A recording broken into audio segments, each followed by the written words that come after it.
A gente vai mergulhar no presépio como se ele fosse um texto sagrado, um evangelho vivo que nos chama para ser lido, para ser compreendido. Juntos, vamos desvendar o que está por trás de cada figura, de cada detalhe dessa tradição que a gente tanto ama. E qual vai ser nosso caminho? A gente começa falando sobre por que o presépio é um sinal admirável. Depois, vamos lá na origem de tudo, em Grécio. Em seguida, vamos decifrar os símbolos da cena, contemplar o coração do presépio, entender a chegada dos magos e, por fim, refletir sobre o seu papel como um verdadeiro evangelho dentro de casa. Então, vamos lá. Primeiro ponto, a força do presépio como um sinal admirável. O Papa Francisco, ele nos incentiva a manter essa tradição viva, e não só dentro de casa, viu? Mas também nos locais de trabalho, nas praças, porque o presépio é um testemunho da nossa fé, um testemunho silencioso, mas muito, muito eloquente. E aqui está um ponto que é simplesmente genial. Montar o presépio não é só arrumar umas pecinhas, é um ato de participação. Sabe, quando a gente recria a cena de Belém com as nossas mãos, com a nossa criatividade, a gente de alguma forma se insere naquela noite santa. A gente torna a história da salvação algo presente, palpável, aqui e agora. Mas, afinal, de onde veio essa tradição? Para entender isso, a gente precisa viajar no tempo, lá para uma pequena cidade italiana chamada Grécio e conhecer o homem que idealizou tudo isso, São Francisco de Assis. Olha só a sequência dos fatos. Era 1223. São Francisco tinha acabado de ter sua regra aprovada pelo Papa e estava super inspirado pela viagem que ele tinha feito à Terra Santa. E aí ele tem uma ideia. Ele não queria só contar uma história, ele queria reviver a história. Então ele pede ajuda para preparar uma cena real, com animais de verdade, numa gruta que para ele lembrava de Belém. E aqui, gente, está o coração da motivação dele. São Francisco não queria fazer um espetáculo, ele queria uma experiência. Ele desejava, como ele mesmo disse, ver com os olhos do corpo, sentir a dureza da manjedoura, a pobreza, a humildade radical da encarnação. Foi um ato de evangelização assim visceral. Pois é, a partir daquela simplicidade toda lá em Grécio, o presépio foi florescendo, foi se enriquecendo com uma linguagem simbólica profundíssima. Vamos agora então decodificar alguns desses elementos sagrados. Veja bem, cada parte do cenário fala com a gente. O céu escuro nos lembra que Deus vem ao nosso encontro justamente nas nossas noites, nas nossas dificuldades. As ruínas, que são inspiradas numa lenda antiga, mostram que Cristo veio para reconstruir a nossa humanidade caída. E a manjedoura, o lugar onde os animais comem, já aponta direto para a Eucaristia. Jesus, deitado ali na palha, já se apresenta como nosso alimento espiritual. E quem são os primeiros a receber essa notícia incrível? Não são os poderosos, os reis em seus palácios, não. São os pastores, os mais simples.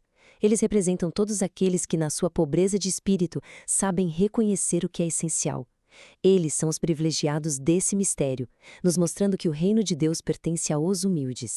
E o boi e o burro, eles não estão nos evangelhos da Natividade, mas são figuras constantes. A tradição os incluiu baseada nessa profecia de Isaías. É impressionante, né? Os animais, que são irracionais, reconhecem o seu Criador, enquanto a humanidade tantas vezes o ignora. E se a gente for ainda mais a fundo, especialmente na visão franciscana, o burro tem um simbolismo riquíssimo. Ele é a montaria da pobreza que rejeita o poder do mundo, simbolizado pelo cavalo. Ele é essencial para presentificar a cena, para torná-la real para nós. E tem um detalhe fascinante. São Francisco chamava o próprio corpo de irmão burro, algo que precisa ser domado, mas que também é o nosso veículo para a santidade. Bom, já vimos os símbolos ao redor. Agora vamos para o centro de tudo, o coração pulsante do presépio.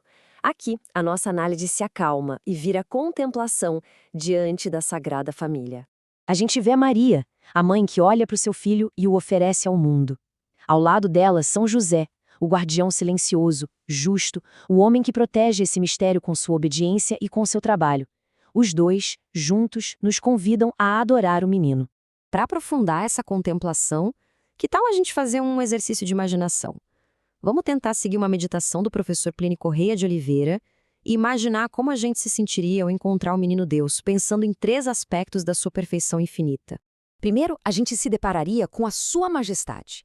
Aquele menino ali é o criador do universo. É mais poderoso que todos os imperadores da história, mais sábio que todos os filósofos. Toda a grandeza do céu e da terra está contida naquela pequena forma humana.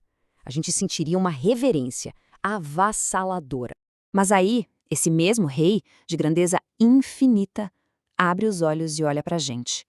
E ele nos vê por inteiro, conhece nossas misérias, nossas qualidades e nos oferece um olhar de perdão, um convite à intimidade. Toda aquela distância some.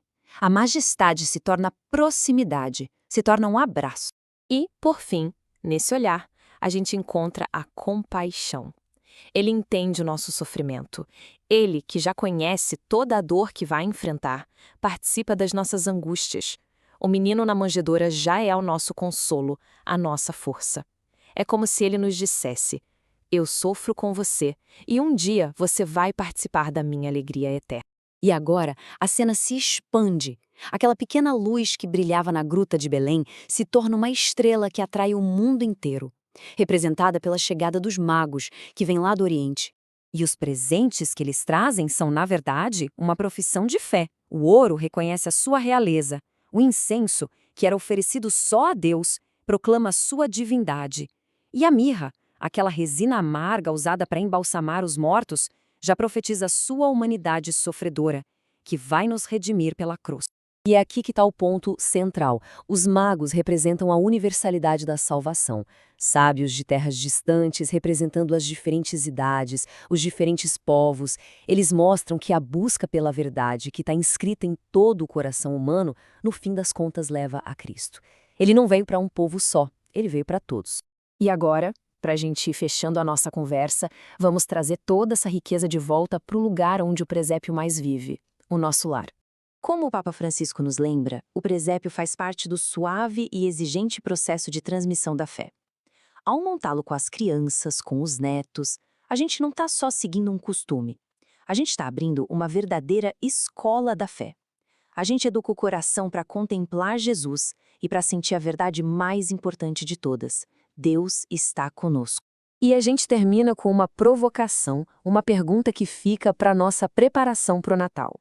Voltando lá na inspiração de São Francisco, como podemos ir além da representação e realmente sentir e tocar a pobreza radical que Cristo escolheu por amor a nós?